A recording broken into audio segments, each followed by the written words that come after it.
Okay, hello everyone. We are from Group 4 and we will discuss about the standardization process. Okay, before we start the presentation, let me introduce the group member first.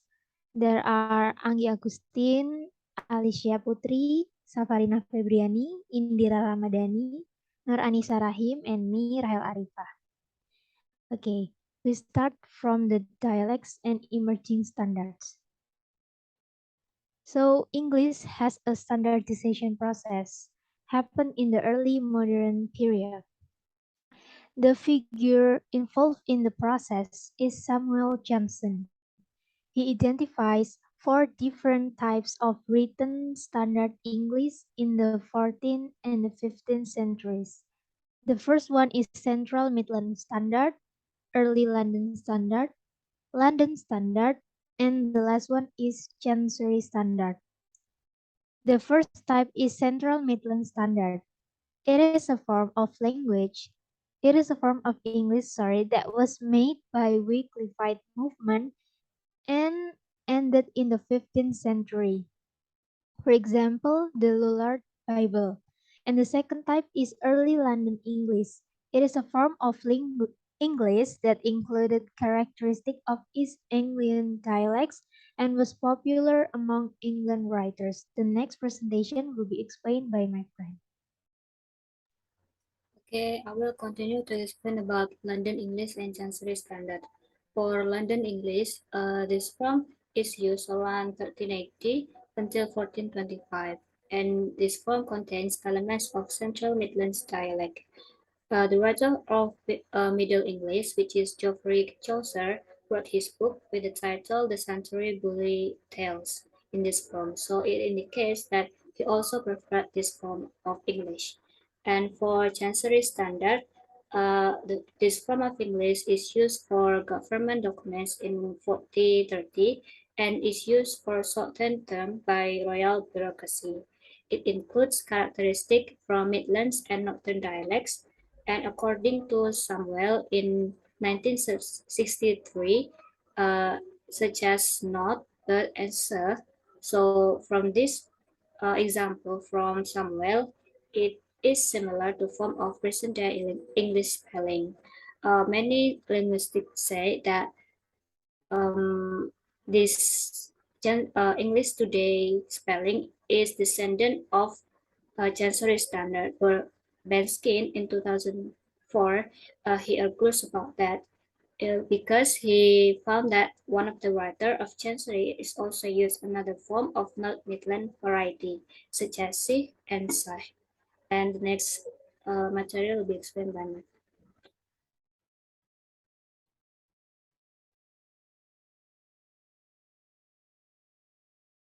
Okay, so my name is Anggi Agustine with the last unit number 025, and I will describe about Caxton and the impact of the printing press. So the first one is Caxton is the first person that introduced a printing press in England in 1476. Caxton is the key of the development of standardization of English spelling in 1476. Caxton, or William Caxton, is an English merchant, diplomat, and writer who became the first person that introduced a printing press in England. Specifically, he set up a printing press at Westminster. Westminster, and also he translated books into English. Is not the inventor of printing press and not the only printer operating at the moment in England, but most printers are produce books in Latin, the international language at that time, while Caxton chose to publish books in English. And years before Caxton introduced a printing press, English translated books in England were copied out by hand or manuscript. And the next one is printing press. It caused many problems in establishing the consistency of word spelling. Well, initially standardizing English language wasn't Caxton's concern, and printing is caused many problems. Printers would add or subtract a letter in order to ensure that a line of type was justified on both margins. That might be useful for printers, but it emerges the variety of different ways in which a word could be spelled that caused lack of regularity or consistency of the English spelling. Aside from that problems, the technology that Caxton used was invented and developed abroad. So he relied on foreign compositors who were unfamiliar with the consistent spelling that had been used of the London scribes and had no training in English scribal techniques to operate the machine. But Winkin the Word took the press after Caxton death in 1491. Uh, Winkin the Word employed an English compositors after he took the printing press, and at 1650, a fixed system of spelling are used by printers, then printing expropriate the manuscript industry. The rapid spread of English book and how quickly also less cost of the production made the printing press play a huge role in history of English language. Printing press bring a big impact to the standardization and spreads of English language. For example, advising authors to use IZA rather than ISA when spelling words such as organize. That's all from Caxton and the impact of the printing press. And the next one will be delivered by my friend. Okay, my name is Safarina Febriani with the student number 024. So today I want to explain about dictionaries and grammar. English hadn't always enjoyed the same level of prestige as French or Latin, and because it had been primarily a spoken language during the Old and Middle English periods, no grammar books or guides to its usage had been produced. There had been no need. The first dictionaries of English were bilingual dictionaries produced to allow the translation into English of Latin and French texts. Caxton produced an English-French dictionary in 1480. The first monolingual dictionary of English appeared in 1604 and was written by Robert Cowdery. It was called a table alphabetical and contained the definition of around 2015 words. So, unlike today's dictionaries, Cowdery focused entirely on what he called hard words. He ignored words that he thought his reader were likely to have no problem in understanding. The words that Cowdery focused on were those that had been borrowed into English from other languages, for example, Greek, Latin, and French. Next, please.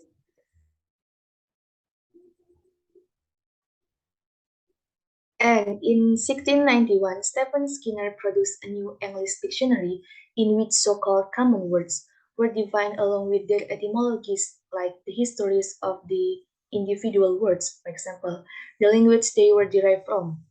And in 1702, John Kersey identically titled dictionary was published and contained the definition of approximately 2,000 and 18,000 common words. The next will be explained by my friend. Okay, so I will continue the explanations. After the John Kersey Dictionary in 1702, in 1755, Samuel Johnson published the most impressive and most authoritative dictionary in the early modern period. This dictionary was compiled for over a period of 9 years, and this dictionary contained definitions of approximately 43,000 words. Furthermore, Samuel Johnson also included or used quotations from other texts to illustrate the meaning and context of the words he defined. In addition, Johnson also realized that the changing nature of language meant that it was impossible to produce an authoritative dictionary of all time, like what he wrote in his preface in the dictionary. No dictionary of a living tongue can be ever be perfect since since while it is hastening to publications, some words are budding, some falling, and some falling away. So it means the language in a dictionary today probably wouldn't be relevant in the future because language is always developing. And then, besides a dictionary, in the early modern period, grammar books were also produced. So, dictionary defines the vocabulary of a language, and a grammar explains its syntax. And then the next material will be delivered by my co-member. Okay, thank you, Anissa.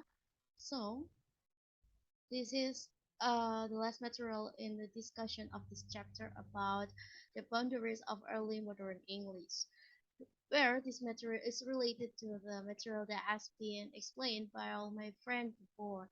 In the book, it states that it is perhaps harder to distinguish the boundaries of early modern English. Why? Because early modern English doesn't seem so foreign to today's English speaker that it's harder to see the main difference between early modern English and today English that we use. Maybe also we feel that we know more about the modern English period than any earlier period in English history, making it more difficult to identify the events that have influenced the development of the English language. Then the most historian of English suggests the boundaries of early modern English to be roughly 15th to 18th. Any of the reason that by 15th the printing press would have begun to have some influence that was explained by Anggi before, and the great vowel shift will have begun to take effect. Next, by the 18th, Jason's dictionary had become famous, and the language was beginning to look and sounds more like the English we write and speak today. This material explained by Anissa, and in addition, Johnson relates that the changing of nature of language meant that it was impossible to produce an authoritative dictionary of all the time. And then I want to add a little bit information that such temporal boundaries are not hard and fast and change in a language that is happening all the time. This is what makes some linguistics prefer to categorize the difference in this period. Based on Barber et al. In 2009, modern English to cover the period 15th to the present day, and then he subdiving it into early modern English that is around 15th to 17th, and late modern English that is between 17th to 19th. On the other hand, Burnley at 1992 designates early modern English as 15th to 18th and reserved the term modern English for the period 18 to 1920. The final statement in this material is one further issue to bear in mind is that while boundary dates often reflect major development in the standard variety of English, they don't necessarily correspond to develops in the regional dialects of English. That's all from our group. Thank you.